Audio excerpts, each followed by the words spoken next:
Si te detienes unos segundos e intentas responder con precisión, no desde la sensación, no desde la tradición, sino con base real, ¿qué es exactamente lo que ocurre en el instante en que una persona muere? La respuesta parece simple al principio. Probablemente ya has escuchado versiones de esto muchas veces. El alma sale del cuerpo, entra en paz, se encuentra con Dios, o sigue inmediatamente hacia algún destino definido. Estas ideas están tan repetidas, tan integradas en el imaginario cristiano, que parecen prácticamente incuestionables. Y ahí es precisamente donde está el problema. Porque casi nadie se detiene a verificar si esa secuencia, esa narrativa limpia, ordenada, casi reconfortante, realmente aparece así en el texto bíblico, o si fue construida con el tiempo a partir de interpretaciones que se volvieron demasiado familiares como para ser cuestionadas. Y cuando haces ese movimiento, no para rechazar, sino para volver al texto con atención real, algo empieza a desplazarse lentamente. No es una contradicción directa. Es más sutil. Es la ausencia de ciertas cosas y la presencia insistente de otras que no encajan con la imagen moderna.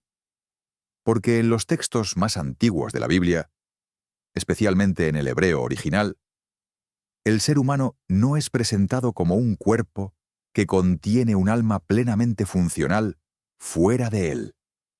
Esa división, que hoy parece tan natural, simplemente no es el punto de partida. La palabra nefesh, que muchas veces se traduce como alma, no describe una entidad independiente que continúa viviendo de la misma forma después de la muerte. Describe la vida misma de la persona, su identidad viva como un todo. Y cuando esa vida se rompe, algo real se pierde. No es solo el cuerpo lo que deja de funcionar. Es la forma misma de existir, la que cambia. Y eso empieza a hacerse evidente cuando observas cómo se describe la muerte. No aparece como una transición inmediata hacia plenitud, ni como un despertar directo hacia una realidad más clara y consciente. En muchos textos, el lenguaje es casi desconcertante. La muerte es descrita como descenso, como entrada en un estado de silencio, como pérdida de voz, de acción, de presencia activa. Los muertos no son retratados como participantes plenos de otra dimensión, sino como algo que permanece al margen, en un estado debilitado, reducido, casi como ecos de lo que fueron. Y esto no aparece una sola vez. Aparece repetidamente, de distintas formas, en distintos contextos, siempre apuntando en la misma dirección. Y es aquí donde la tensión empieza a formarse de verdad.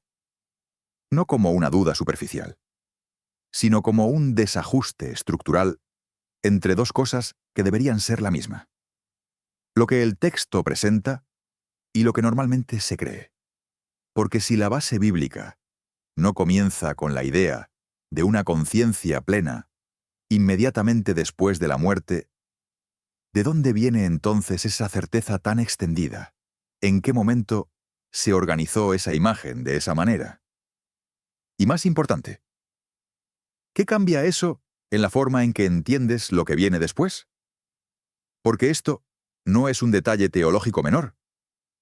Esto redefine el punto de partida. Y una vez que percibes ese desplazamiento, se vuelve difícil seguir pensando sobre la muerte de la misma manera. Y cuando continúas avanzando en esa lectura, sin prisa, sin intentar encajar el texto en una idea previa, empieza a surgir un patrón consistente. No es una doctrina organizada en un solo lugar. Es algo fragmentado, repetido, reforzado por distintos autores en distintos momentos, pero siempre apuntando en la misma dirección.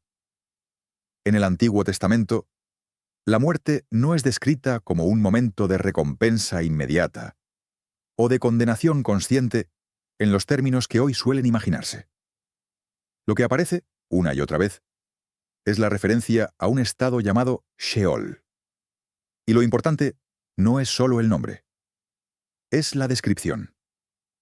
En los Salmos, por ejemplo, hay una insistencia casi incómoda en asociar el Sheol con el silencio. No un silencio de paz, sino de ausencia. Ausencia de alabanza, de acción, de participación. En textos como el Salmo 6 o el Salmo 88, el lenguaje no sugiere continuidad activa, sino disminución, alejamiento, como si algo esencial hubiera sido interrumpido. Y esto se repite en otros lugares. En Job, los muertos son llamados Refaim, no como personas plenas, sino como sombras, como restos de lo que fueron, sin la intensidad de la vida. Y esto se vuelve aún más intrigante cuando notas que esta visión no es aislada. Dialoga con otras culturas del antiguo Oriente Próximo, donde la muerte tampoco era entendida como aniquilación, pero tampoco como vida plena. Era una existencia que continuaba, pero debilitada, sin fuerza, sin acción significativa. Y entonces surge una tensión inevitable. Porque si esa es la base, ¿por qué la expectativa actual es tan diferente? Y esa pregunta no tiene una respuesta rápida. Porque, a medida que avanzas en el propio texto bíblico, especialmente en los periodos más tardíos, algo empieza a cambiar. Aparece la idea de resurrección. El concepto de juicio se vuelve más definido. La distinción entre destinos se vuelve más clara. Pero estas ideas no aparecen desde el inicio completamente formadas. Se desarrollan. Y eso añade otra capa de complejidad. Porque ahora no solo estás preguntando ¿qué dice la Biblia?, sino cómo esa comprensión evoluciona dentro de ella. Y entonces la pregunta se profundiza. ¿Tu visión sobre lo que ocurre después de la muerte viene de la base del texto o de su desarrollo final? Y si esas dos cosas no son exactamente lo mismo, ¿cuál de ellas está moldeando tu fe? Porque esta diferencia no es teórica. Cambia completamente lo que esperas que ocurra. Y es en este punto donde todo deja de ser solo interpretación y empieza a tocar la estructura misma de la realidad. Porque la Biblia no presenta la muerte como un momento mágico de transformación interior, como si algo en ti se corrigiera automáticamente al dejar el cuerpo. Lo que sugiere, de forma mucho más consistente, es continuidad. Pero una continuidad que no es cómoda. Y eso cuesta aceptarlo. Porque intuitivamente esperamos que la muerte resuelva.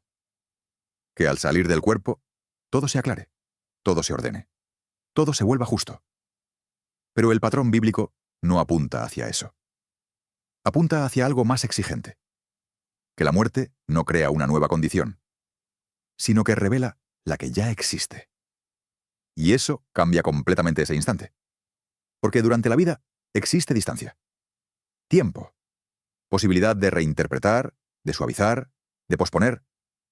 Pero todo eso depende de algo. Proceso. Y la muerte interrumpe el proceso. Y cuando el proceso se interrumpe, lo que queda no es potencial, es forma.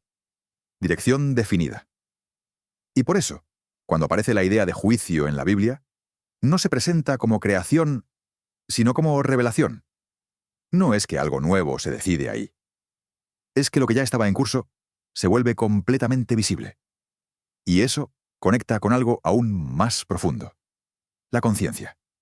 No como desaparición, sino como claridad. Sin justificaciones. Sin defensa. Sin demora. Y entonces la pregunta cambia.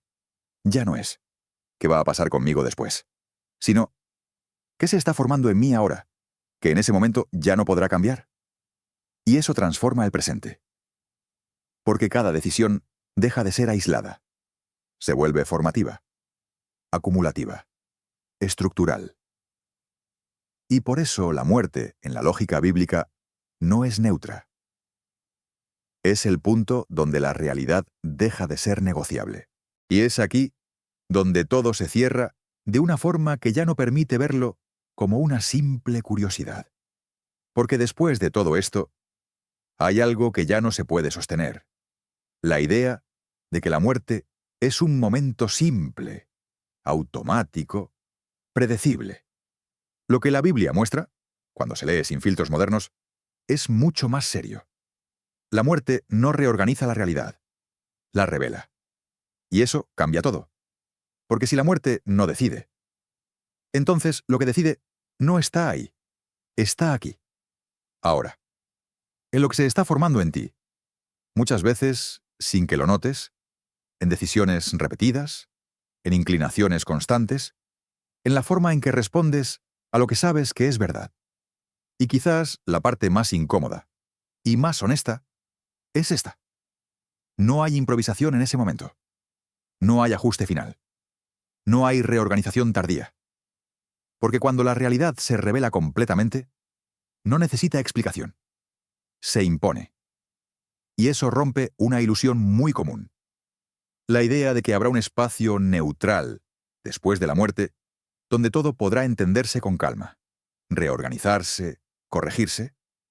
Pero el patrón bíblico no apunta a un segundo proceso, sino al cierre de uno. Y eso lo vuelve más serio. Porque ya no se trata de lo que crees que va a pasar después. Se trata de lo que ya está pasando, mientras aún hay tiempo. Y aquí es donde la pregunta final deja de ser distante y se vuelve inevitablemente personal. Si la muerte no cambia quién eres, sino que revela en quién te has convertido. Entonces, honestamente, ¿qué se está formando en ti ahora? No en teoría, no en lo que dices creer, sino en lo que repites, en lo que priorizas, en lo que toleras en silencio dentro de ti. Porque si ese momento fuera hoy, no habría tiempo para ajustar, solo para ver. Y esa es una pregunta que no se responde rápido. Requiere pausa, requiere honestidad. Y quizás por eso vale la pena llevar esto un paso más allá. ¿Alguna vez te has detenido de verdad a revisar si la forma en que entiendes la muerte está alineada con lo que realmente describe la Biblia? ¿O si, como tantas otras cosas, simplemente fue asumida sin ser cuestionada? Si esto te hizo pensar, escríbelo en los comentarios. Pero no cualquier cosa. Escribe qué parte te confrontó más. O qué idea te diste cuenta que siempre asumiste sin haberla examinado. Porque a veces, el comienzo de un cambio real no es una respuesta. Es una pregunta que ya no puedes ignorar.